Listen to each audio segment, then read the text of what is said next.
Let me describe a man to you, and I want you to tell me if you recognize him. He is standing in the wreckage of something that is clearly over. A business that has not made real money in years. A relationship that died a long time ago and now just haunts the house. A career he stopped believing in before he turned 30. Everyone around him can see it is finished. He can feel it is finished. And still, he will not walk away. He keeps pouring in more time, more money, more of his one and only life into a thing that is already dead. And here is the cruelest part. The knife that keeps him bleeding is held by his own hand. It is his pride. We have been sold a lie about what strength looks like. The lie says, a real man finishes what he starts. A real man never quits. A real man grits his teeth and pushes through, no matter what. And there is a sliver of truth in that, which is exactly what makes it so dangerous.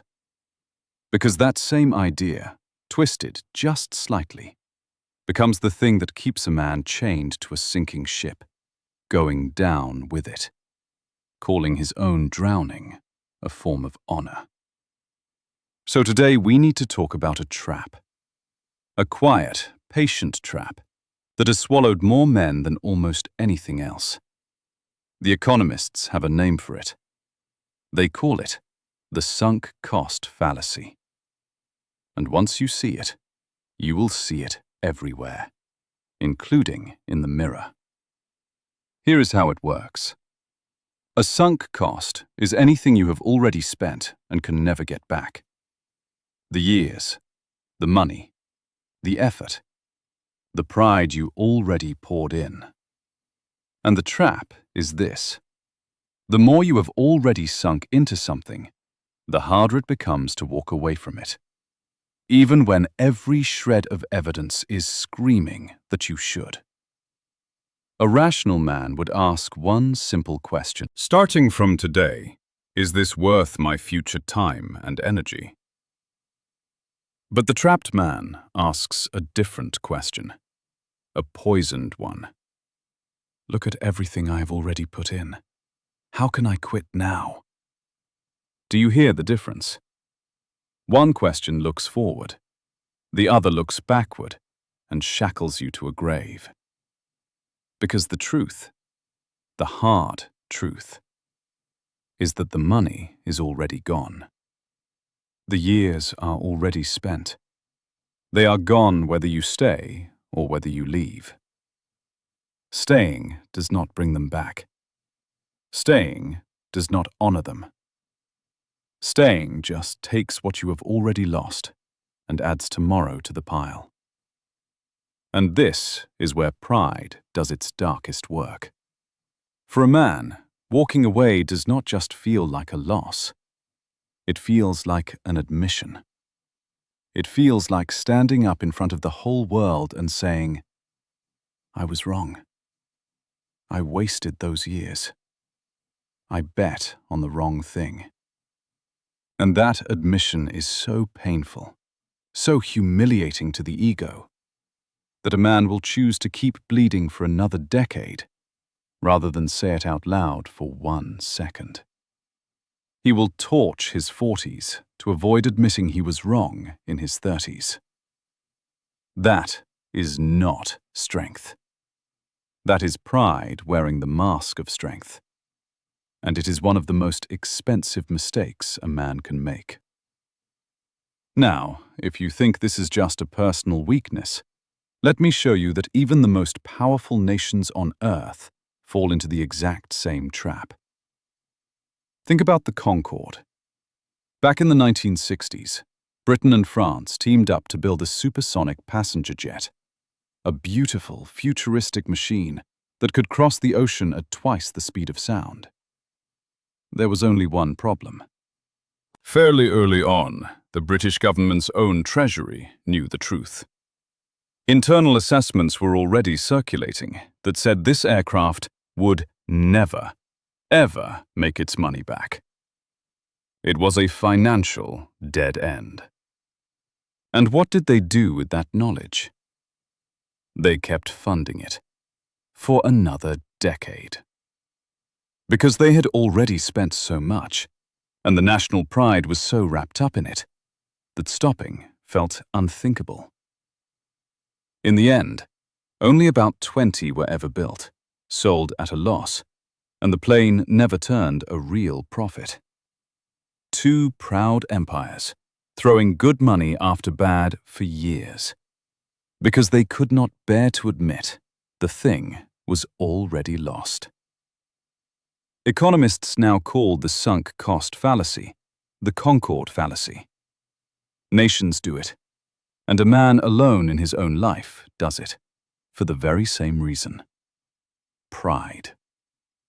So what does the opposite look like? What does real strength actually look like, when the smart move is to walk away?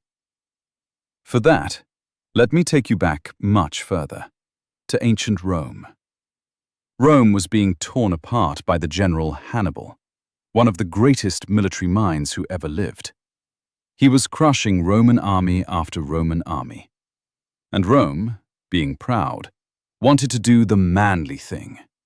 Meet him in the open field. Fight him head on. Avenge the dead with one glorious battle. Then a man named Fabius Maximus was put in charge. And Fabius did something that looked like cowardice. He refused to fight the big battle. He knew that meeting Hannibal head-on was a losing hand, so he would not throw more Roman lives into it. He delayed. He harassed. He avoided the fight everyone was demanding. And for this, his own people mocked him. They gave him a cruel nickname, the Delayer. And they meant it as an insult. They called him a coward. But Fabius was strong enough to endure being called a coward while he was right. And here is how the story ends. Eventually, Rome got tired of his caution. They pushed him aside, put aggressive men in charge, and finally got the big, proud, head-on battle they wanted.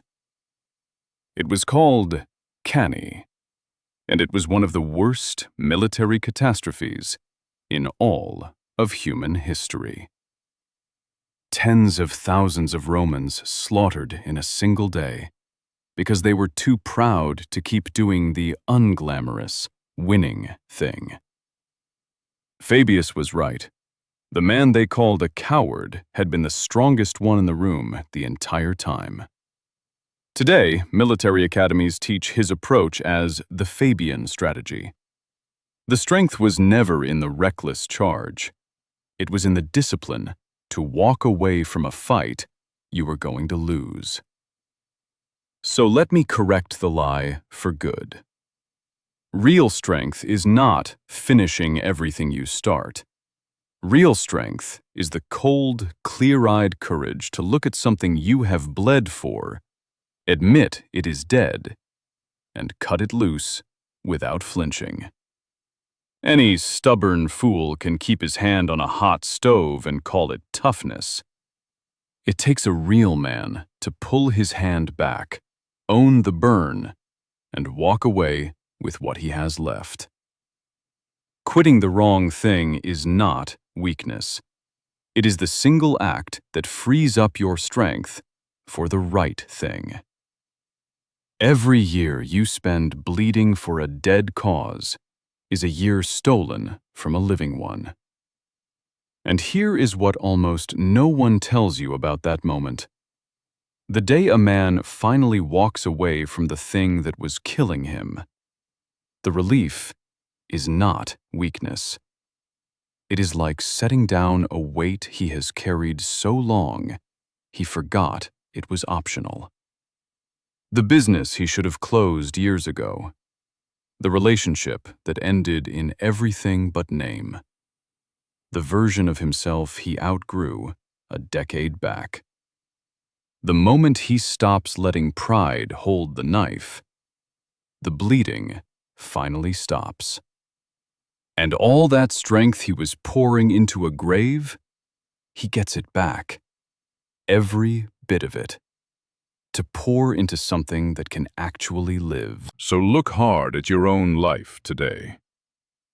Find the thing you are still bleeding for out of pride alone, and ask the only question that matters.